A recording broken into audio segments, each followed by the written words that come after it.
ভাদ্র মাস? কেন, কি হলো? মনে হচ্ছে তোমার সাহস পরীক্ষা করার জন্য খুব বেশি সময় আমাদের হাতে নেই। মানে? মানে আজকেই সেই রাত। এতক্ষণ ধরে আমার কিরকম যেন খটকা লাগছিল।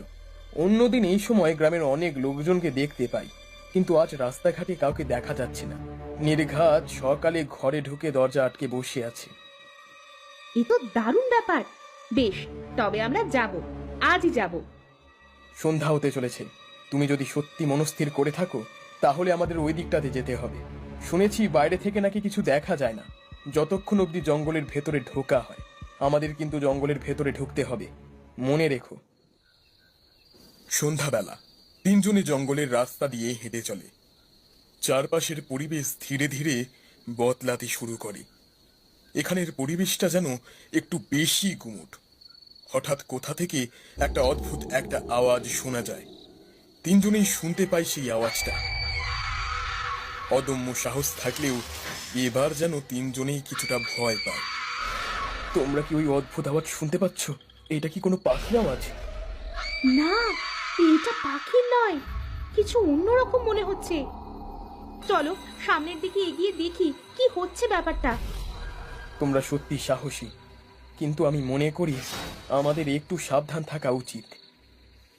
তারা ধীরে ধীরে বনের গভীরে প্রবেশ করে। বাতাস এবার ভারী হতে শুরু করেছে।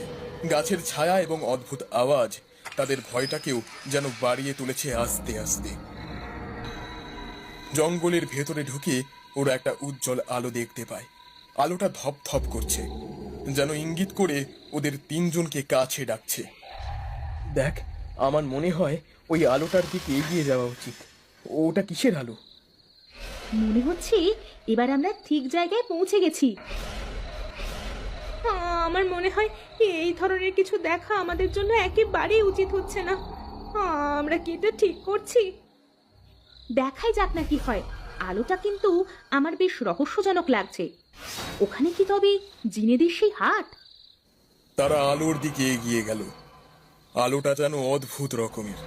তারা বুঝতে পারল এইটাই সেই রহস্যময়ী হাটের প্রবেশদ্বার। হাটের মধ্যে অনেক জিন একত্রিত হয়ে বসেছে, তাদের মুখে অদ্ভুত হাসি।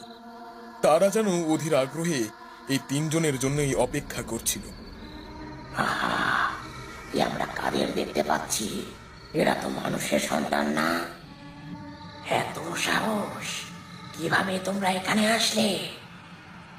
আমরা জানতে এসেছি তোমরা কারা, তোমাদের হাটে কি হয়।